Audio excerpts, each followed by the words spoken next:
아주 71절까지 아주 긴데요.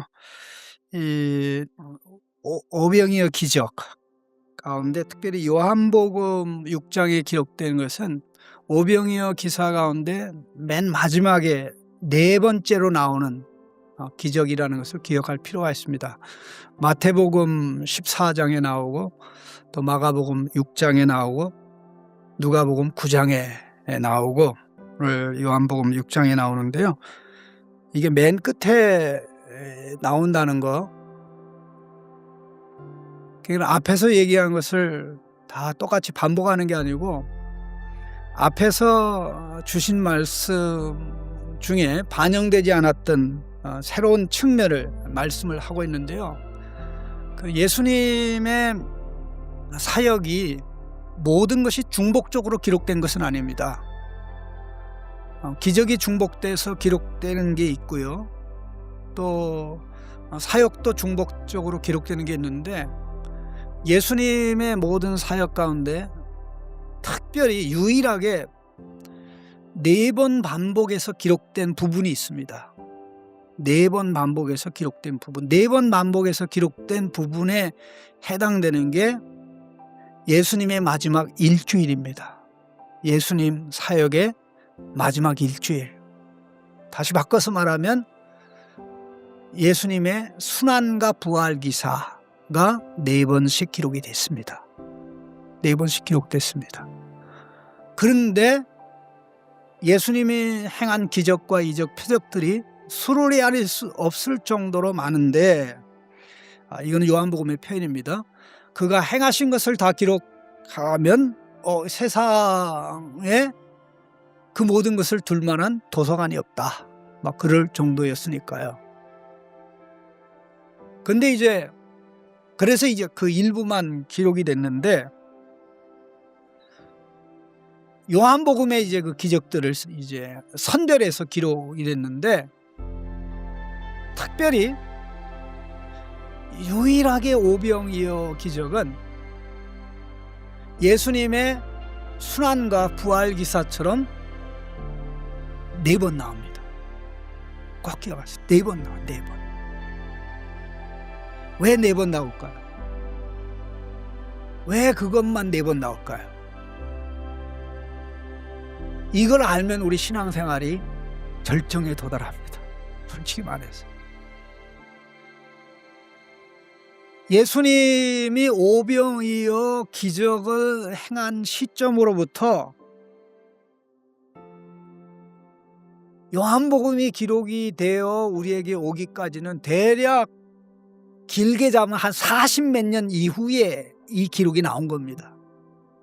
그러면 공관복음에 나오는 것은 상당히 일찍 기록된 것이죠. 결국 예수님에 대하여 평생 알아야 될 내용들이 오병이어의 기적 속에 들어있다는 것입니다.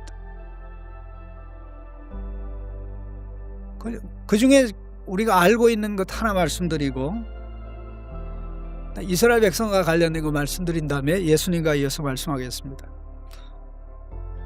우리는 언제부터 밥을 먹기 시작합니까? 물론 엄마 뱃속에서도 탯줄을 통해서 엄마가 먹는 영양분의 일부를 공급받아서 먹기 시작했습니다. 그러나 실제적으로 태어난 다음에는 태어나자마자 제일 먼저 하는 게 뭐죠? 생리활동, 생명활동이죠. 엄마의 젖을 통해서 음식과 음료를 공급받죠. 그럼 언제까지 먹습니까? 죽기 전까지 먹어요. 음식을 먹는 것이 끝날 때 끝남으로 인해서 죽음이 옵니다. 자, 음식 먹는 게 지겨워요, 즐거워요? 지겨운 사람은 결국 죽음하고 가까워질 수밖에 없는데요. 지겹지는 않습니다. 자, 음식은 생명의 시작부터 생명이 지속되기 위해서 계속 필요한 겁니다. 자, 오늘 본문에 보면 만나 이야기가 나옵니다. 만나. 이스라엘 백성이 언제부터 만나를 먹기 시작했냐? 질문합니다. 애굽에서부터 만나 먹기 시작했다? 광야 생활 시작하면서 먹기 시작했다? 애굽에서 나온 다음부터입니다. 구원의 시작이죠. 하나님의 자녀로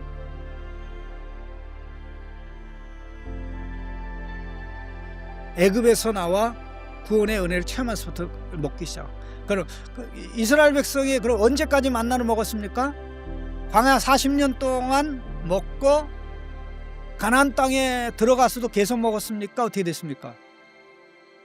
가나안 땅에 들어가서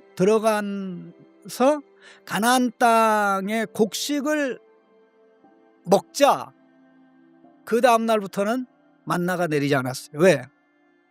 더 이상 하나님이 만나를 주실 필요가 없기 때문입니다. 그러면 중요한 게 이스라엘 백성의 구원의 시작부터 구원이 완성되기까지 가나안 땅에 들어가기까지 만나를 먹었다. 하루도 빠짐없이 육신의 음식을 먹듯이 하루도 빠짐없이 이스라엘 백성이 애굽에서 나와서 가나안 땅에 들어갈 때까지 하나님이 주시는 천상 특식 만나를 먹었죠. 바로 이 두 가지가 우리에게 알려주는 게 뭡니까? 생명의 양식 예수 그리스도. 생명의 양식 그리스도는 신자를 살리고 하나님의 아들로 딸로 태어난 사람은 뭘 먹는다? 생명 양식, 생명의 빵 예수님을 먹는데 언제까지 먹느냐?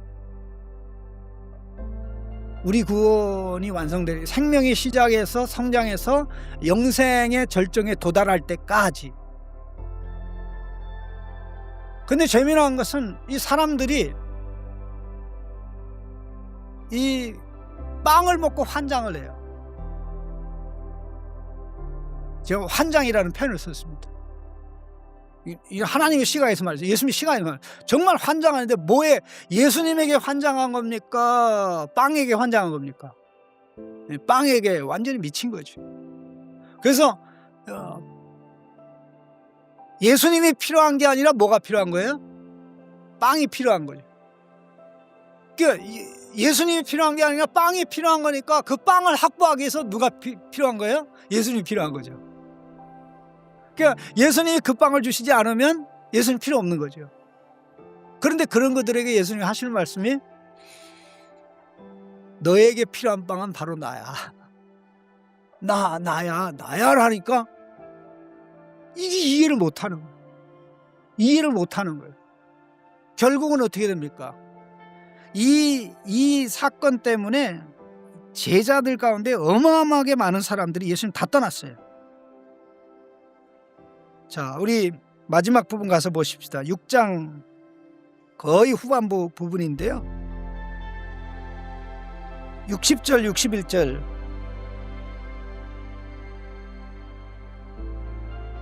보시면은요. 자, 60절에 제자 중 여럿이 듣고 말하되 이 말씀은 어렵도다. 누가 들을 수 있느냐 한데 예수께서 스스로 제자들 이 말씀에 대하여 수수하는 줄 아시고 이 말씀이 너희에게 걸림이 되느냐 이렇게 말씀을 하지 않았습니까? 66절 보세요. 666입니다. 이게 참 재미나네요. 자, 같이 읽겠습니다. 그때부터 그의 제자 중에서 많은 사람이 떠나가고 다시 그와 함께 다니지 아니하더라. 요한복음의 666 말씀을 못 받아요. 말씀이 안 꽂히는 거예요. 네. 결국 예수님의 말씀을 배척하고 예수님 믿을 수 있나요? 예수님의 말씀을 배척하고 예수님을 생명의 빵으로 누릴 수 있나요? 불가능하죠.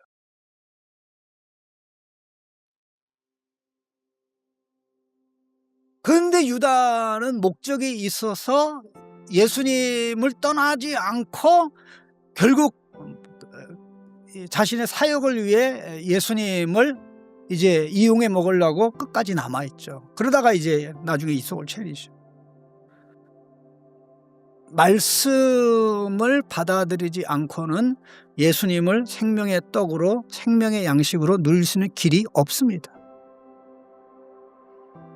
말씀 속으로 들어가야만 말씀의 주인공인, 자, 예수님 생명의 말씀을 가지고 있을 뿐만 아니라, 이게 베드로의 고백인데 이거보다도 더 중요한 게 요한복음 1장 1절에 보면 예수님 자신이 생명의 말씀이죠. 아직 베드로는 그 단계까지 가지 못했다 이 말입니다. 생명의 말씀을 하실 뿐만 아니라 예수님이 친히 생명의 말씀이죠. 자연의 모든 생명이, 피조물의 모든 생명이 말씀 예수님에게서 왔잖아요.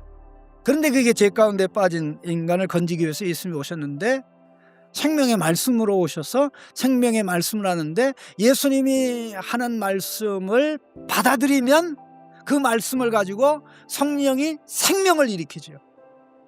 예수님이 그러잖아요. 스스로 내게 올 자가 없다. 아버지께 배우는 자는 다 내게로 온다. 근데 그러면 아버지가 나타나셔서 우리 창신교회 교회는 가르쳐야 안 가르쳐요? 예? 아버지를 본 자가 없는데 누가 아버지한테 배워요? 예수님께 배우는 게 아버지한테 배우는 거예요. 왜? 예수님이 아버지로부터 왔으니까. 아버지의 말을 하고 아버지의 일을 하잖아요. 그런데 예수님의 말씀을 안 들으니까 어떻게 되는 거예요? 아버지께 배울 수 있는 기회가 상실되는 거죠.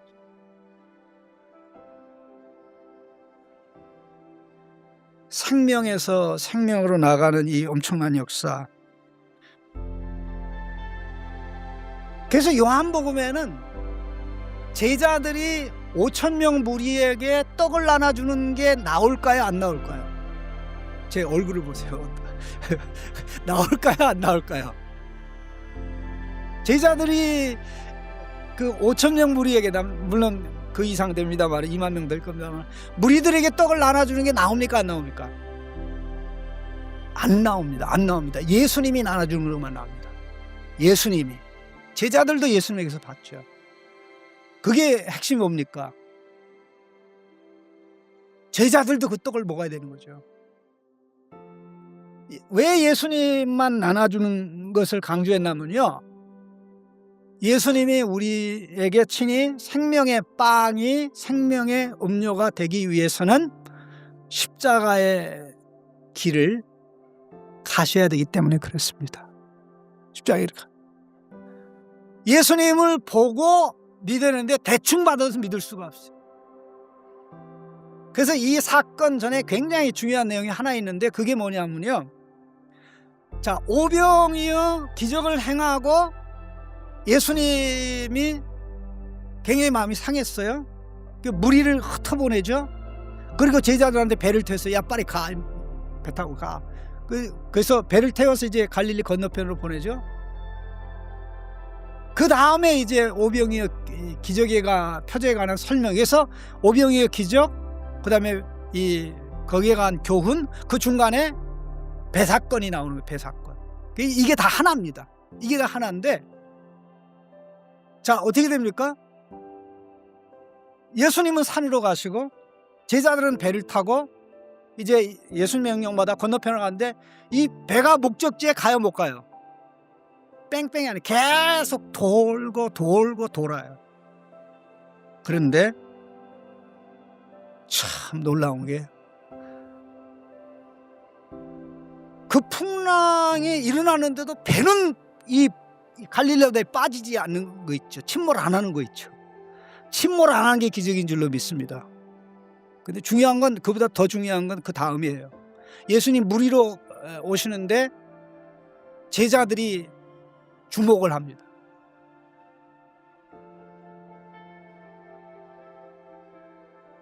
주목하고 예수님을 배에 영접합니다. 예수님을 알아보고 배에 영접해요. 요한복음에 나를 보고 믿는 자는 영생이 있다 하는 표현하고 이게 연결된 건데요. 제가 다 말씀 못 드리겠습니다만은 어떻게 되냐면, 보세요. 예수님이 그들의 배에 올라타는 순간 배가 목적지 도착해요. 아멘. 한번 보세요. 제가 가장 스릴을 느끼는 부분이 이 부분입니다. 여러분들도 스릴을 느끼실 줄로 믿습니다. 자, 21절 같이 읽어봅시다. 이에 기뻐서 배로 영접하니 배는 곧 그들이 가려던 땅에 이르렀더라. 보세요. 기뻐서 배로 영접하니 배는 곧 그들이 가려던 땅에. 예수님을 이용해 먹으려고 할 때는 계속 꼬이는 거예요. 내 시각과 내 욕심으로 예수님을 대하려고 할 때는 계속 꼬이는 거예요. 제자들이 꼬이고 목회자들이 꼬이면 뭐 다른 건 말할 것도 없지요. 다른 사람들은 우리가 예수님에서 잘못됐구나. 이거는 나중에 이제 비로소 6장의 설명을 통해 드러나는데요. 배에 예수님이 타니까 어떻게 돼요? 배가 목적지 도착. 예수님이 우리 인생에 들어오면서부터 우리가 목적지를 향해 가게 되고 반드시 목적지에 도착할 줄로 믿습니다. 그게 하나님의 자녀로 사는 거죠. 그 중요한 게 내 인생의 배는 예수님이 소개하는 그대로, 성경 말씀이 말씀하는 대로 그대로 받아들이고 맞이하면 그분이 인도해서 그 예수님의 역사로 자녀가 가야 될 그 길로, 그 목적지라고 하면 뭐 신약으로 얘기하면 새하늘과 새 땅이죠. 반드시 가게, 험한 꼴이 있고 어려움이 있다고 할지라도 반드시 그렇게 가게 되죠. 제일 중요한 게 예수님을 예수님의 눈으로, 말씀하시는 예수님의 말씀으로 정확하게 예수님의 시각으로 이해하고 그것을 이해하도록 도우시는 성령님이 계시죠. 말씀을 받아들일 때 예수님이 생명의 빵이 되기도 하고 생명의 음료수 되기도 하고 우리의 삶이 그 에너자이즈 돼서 그 에너지가 넘쳐서 나가는 거죠. 그 LG 칼텍스가 I'm your 에너지, 요즘도 그 광고 나옵니까? I'm your 에너지 할 때마다 저는 그래요. 되게 교만하다. 페트롤에 기름을 갖다 넣으면 그게 차한테 그런 말이겠죠. I'm your 에너지. 차, 너는 날 먹어야 돼. 근데 저는 그 I'm your 에너지 말 때마다 마치 성령님께서 말씀을 가지고 저한테 말씀하는 것 같은 느낌으로 제가 받아요. 그 소리가 들린다는 건 아니고 느낌으로 받는. 바로 말씀과 성. 내가 너에게 이르는 말이 영이요 생명이니라. 이것을 말씀 안에서, 예수 안에서 체험하는 우리 성도님들. 그래서 하나님의 말씀이 순수하게 그대로 전파되는 교회, 그것을 맞이하는 성도가 가장 복되고 영광스러운 성도. 이런 교회를 우리 창신교회가 만들어 가야 될